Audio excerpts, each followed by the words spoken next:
Well, take a look. My partner in crime. On vacation watching Carrie Champion with my boys, Freddie Coleman, Scoop, and my lovely former Philly Inquirer colleague, Kate Fagan. Nice. #, great jobs. Oh, thank you, Stephen A. Thank you. He needs Absolutely. a break. The TV should be off. Okay, here's the. Which never one of us stops. does he like the best, though? That's the one. Kate. Kate? I think so, too. Oh, without Instead of question. the former Philadelphia Inquirer. Yeah, I mean, I right, felt right. like I got the longest line. Yeah, so Absolutely. Right, so right. you're That's official. no doubter. See, Yeah, good. I threw that out there to see if y'all read into it the same way I did. He chose her over. Well, Yeah. I'm okay with that. I'm cool with it. I fine do the with same. it. I feel the same way, too, Steve. Stephen A., enjoy your vacation. We're glad you were watching. Enjoy yourself. Nice. Let's move on. I like Freddie better. The big news from last night, LeSean McCoy traded from the Eagles to the Bills for linebacker Kiko Alonso. McCoy has enjoyed the 2 most outstanding rushing seasons of his career under one Chip Kelly. Take a look at this full screen. McCoy is the Eagles' all-time leader in rush yards with over 6,700 yards. He's also done so behind one of the best offensive lines in the NFL. So why in the world did Chip Kelly trade one of the best rushers in the league for a linebacker coming off ACL injury, Kiko Alonso? No disrespect to him. We're putting Chip Kelly on the hook. No disrespect. No disrespect. No disrespect. But some No disrespect. Yeah, Exactly. However, What is Chip Kelly's plan, if you had to guess? If I had to guess. With the Philadelphia Ducks. Yeah. nice. Well done. There you go.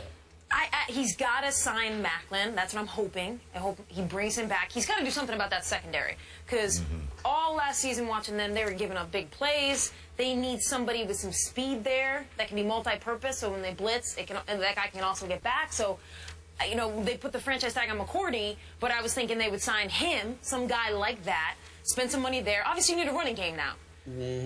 So you got to spend some money at running back. That's what I'm hoping is part of the plan. I'm hoping the plan is not to get Mariota. I'm not on board with that. I want Nick Foles as QB for at least 1 more year, see what you have there, and fill in some of the gaps that I just mentioned. But at this point in time, it's almost like asking for a review of a play at intermission. You know, you're kind of like, it's good so far. I'm having fun. I want to see what the ending is. That's where we are right now. There has to be another shoe that's going to drop. I'm assuming there is. I'm assuming there's a plan. I'm assuming there are steps. I'm assuming he's taking cues from there's a lot the of- Philadelphia lot of assuming. 76ers down the road, who also seem to have a plan, or we're doing a lot of assuming there. But that's where I am right now. They've got the flexibility. They've got the space. They've got moves they can make. So now they got to make them. See, that's the problem, is that he hasn't said anything as far as what's the plan that he has in effect, so everything we're saying is speculation. You know, and to me, I still stick to this trade and look at the balance of it, and unless he thinks that Lonzo is the next, like you said earlier, Luke Kuechly, yeah. then I don't know what the plan is. If in Chip Kelly's mind, like, look, I'm going to get a player that in my mind is going to be as good, if not better, on the defensive end, and I'm going to build around him than LeSean McCoy is on the offensive end, if that I can build around, then I don't know what the plan is. But in my mind, since we're all speculating and Chip Kelly's not said anything, I'm thinking his plan is, I got the next Luke Kuechly, and I'm going to build around that. That's why I did this trade. His plan is he's going to live and die by his system. That's what it is. He feels that system worked at Oregon.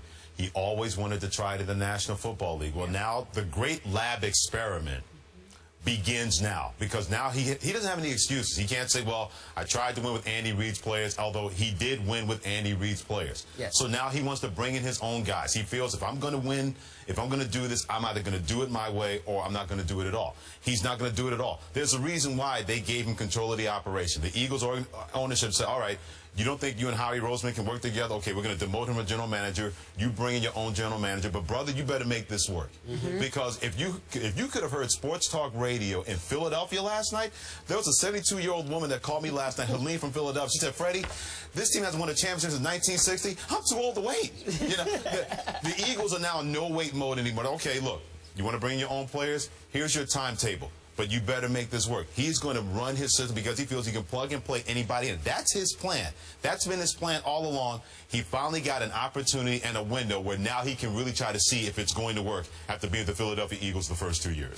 There are so many college comparisons here, because it's like Absolutely. he had the old coaches, players, and recruits, and he needed to recruit his own. What's the timetable you give a coach to have his own program and instill the kind of guys he wants? And I'm looking to the draft, too, to see what kind of guys he brings in. Obviously, not just everybody's looking to the draft, but specifically how many Oregon players he brings in. He's got 9 now. He's already got He's got a working roster for 10. full. Right. Yeah, because also he's already said, he hasn't said much about his plan, but he already says, like, he drafts Oregon guys or guys who have run that system because he wants to eliminate the variables. Absolutely. Yeah. So he doesn't see NFL experience as all a guy needs. He looks at college experience, and Which if I they run think his system, that's going to be his problem. To your point, I agree.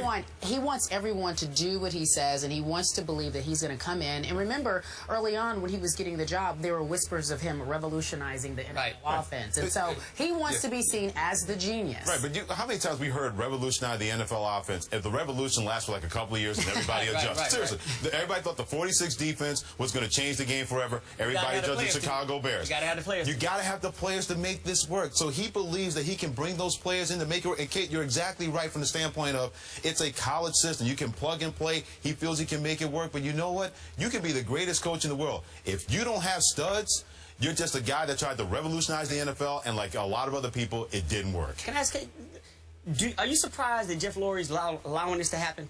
Giving Chip Kelly this much power? not at this point in time, because they have gone through so many in variations. Obviously, they had Andy Reid for a while, but so much almost with standard systems and guys who were doing traditional NFL. And they still had a good season. And they had solid seasons. So they made the Super Bowl, certainly under McNabb. But the Eagles have never won it. So, yes, it's about time. You see it across Philly right now. Take some risk. Do something different. Yeah. It could backfire. Chip Kelly, in 2 years, he might be gone. If Philly could basically hang him, right? Yeah. For what he... Oh, they will. You said it. Listen, you said it. No, This is not a contest. media and people in that city. Yeah. They haven't won an NFL championship since 1960. I think gas was free when that happened. The last time they won an NFL championship. They're tired of waiting and not having 1960 in their heads anymore. Let's head over to Chicago, another tough city, huh? In a recent column by ESPN.com, Michael C. Wright, some former Bear coaches and 2 players said they have serious doubts about Cutler's future in Chicago. Here's an excerpt from the article. Every one of the former staffers interviewed from the Smith and Trustman regimes pointed out similar flaws in the quarterback, and they started with 2 R-words, guys. Renegade and rogue were often used by the former staffers when asked about Cutler's ability to play within confines of an offensive system.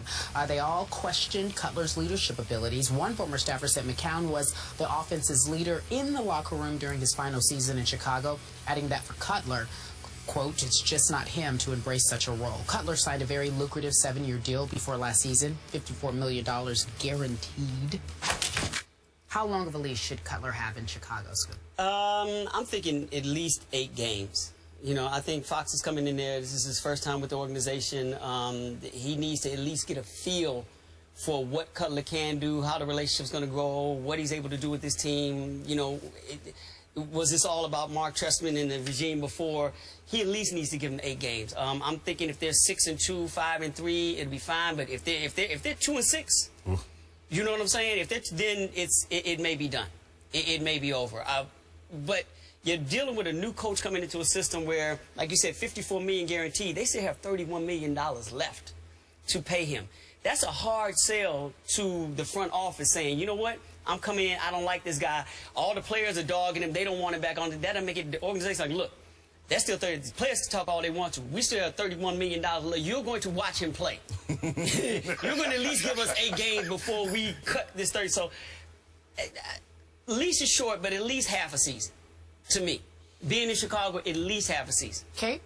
Look, when there are 10 staffers, former, current, doesn't matter, and 2 players speaking out about somebody, they're speaking for dozens more behind the scenes. Exactly. That's my main issue with this. Sure, it's $30 million.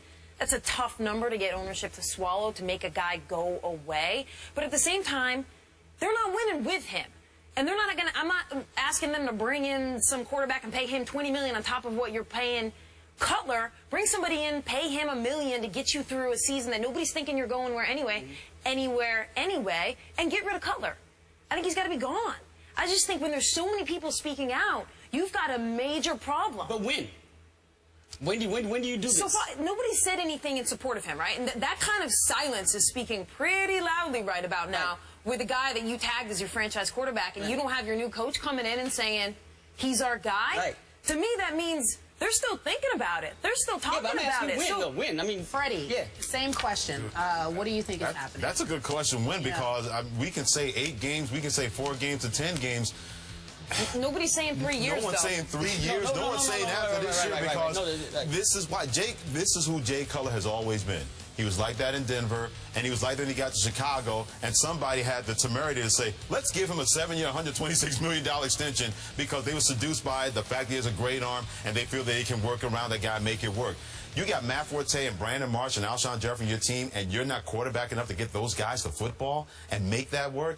I'm going to say 10 games tops. I'll put a number out there. I'll go a little bit longer than that because I think the Bears are going to be so bad that they'll be 3-7 or 4-6. Now, if he has a revelation, if they're 6-4 right, or 8-2, throw a parade in Chicago because it's going to be that good for them. But I don't think that's going to happen because Jay Cutler, to your point, Kate, he's not changing. He's not going to do that.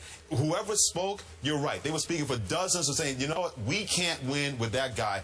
Why are we wasting our time? And I thought it was very telling that John Fox opening press conference didn't remember Cutler's name. Yes. If you're having a guy that he looked at him and said, you know what, I'm going to be here a lot longer than him. I'm going to find a way to be here a lot longer than him because he's going to screw me up, and I'm not going to let that happen. So now, if the Bears have to eat that money, are you willing to continue to put him out there and play and pay him that money, or do you say, that's it, we need to really start over? That's going to be the big question. I can't wait to see what the answer is. I think they have to give a chance. There's no way, I think there's no way they start 8-2 because the only way that happens is if, as somebody said in an SI article, they handcuff Jay Cutler to the offense. Yeah. Right. This is not a guy who's going to let himself be handcuffed to the offense. So renegade.